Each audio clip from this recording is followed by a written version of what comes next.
We're back for Your Ears Only. I'm Mark Garber. I'm David Alpern with this quote from the news, just the beginning. That was the comment by Republican Congressman Fred Upton and Tim Murphy after General Motors ordered paid leaves for 2 engineers involved in delaying auto recalls and replacement of faulty ignition switches linked to more than a dozen deaths.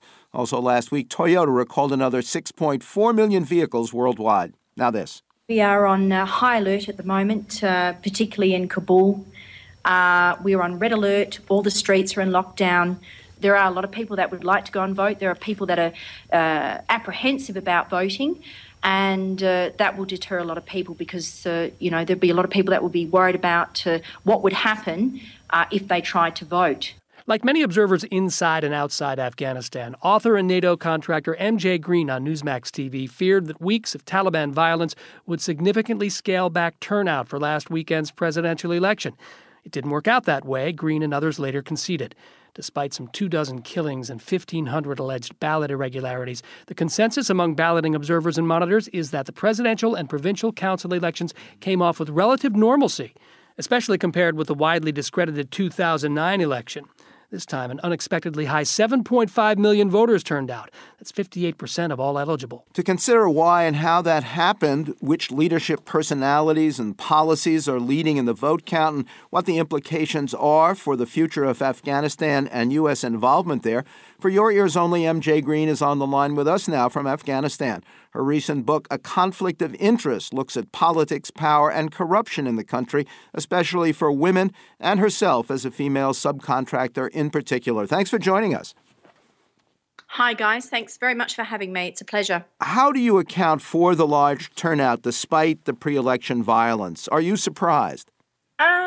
Actually, no. I think, look, there were, as I mentioned on a previous interview, there were a number of people that were deterred from voting because of the threats which occurred throughout some of the provinces, namely the Taliban provinces.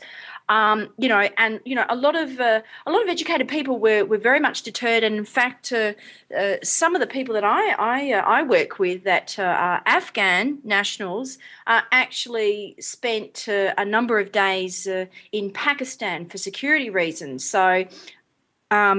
Namely, because we knew that the majority of the Taliban were actually making their way into Afghanistan and into Kabul to try and disrupt elections. So, I was surprised. However, having said that, there were a lot of young Afghans that would be voting for the first time, and they wanted to be part of that historic event. So.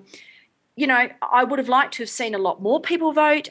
Some of the feedback that I have received during the election time and in the last few days is that, there were a lot of people that actually didn't have voting cards. And, that meant that they couldn't vote. So, 7 million versus, 20-odd million that are in Afghanistan, that's really only less than 30% of the population. How is the tabulation proceeding? What percentage of the votes has been tallied, and what's the breakdown of support among the leading candidates? At this stage, we're expecting some kind of an announcement to happen probably in the next 5 to 7 days. And, it may eventuate to being a runoff. At this stage, it's still too early to tell. But a lot of people are saying that, yes, we are going to have a runoff. Obviously, at this stage, it looks like it's going to be between Ashraf Ghani and Abdullah. My understanding is that both of them would sign the agreement for some continued U.S. and allied military presence that current President Hamid Karzai refuses to sign. Is that correct? Absolutely. I don't think we're going to see the NATO troops or some of the US troops disappear completely.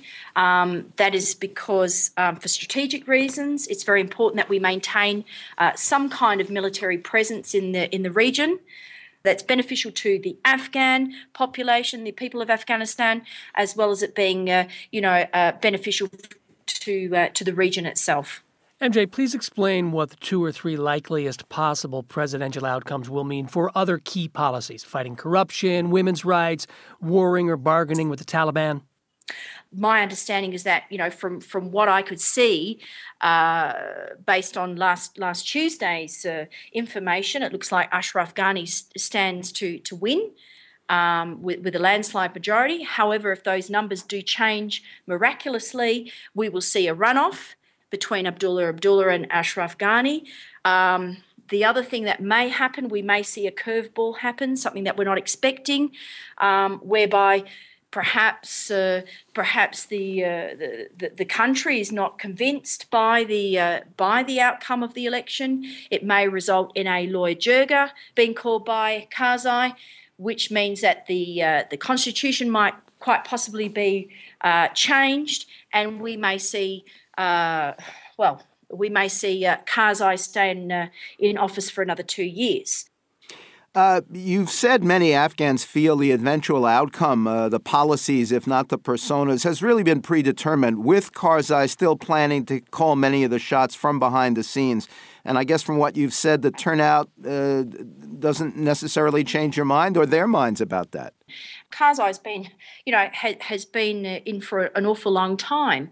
Afghanistan wants to become a modern country. It doesn't want to be stuck in a time warp, so to speak. They want to see more women's rights. They want to see the economy grow. They want to see, the country to be developed. They want to see an increase in the infrastructure.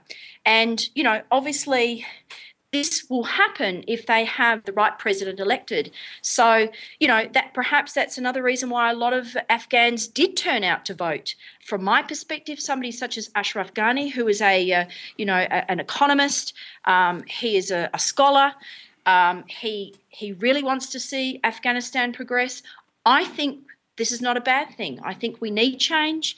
And I think quite possibly somebody such as Ashraf Ghani would be the right person to lead Afghanistan into a brighter future, both economically and politically. NATO subcontractor MJ Green in Afghanistan. Her memoir of corruption there is A Conflict of Interest, available at barnesandnoble.com and at amazon.com. Quote from the news, "We must not be left to utter the words never again, again and again." That was UN Secretary General Ban Ki-moon telling a crowd in Rwanda that more should have been done to prevent the ethnic genocide that killed more than 800,000 20 years ago. Next, the daughter also rises. Lucy's Lucy.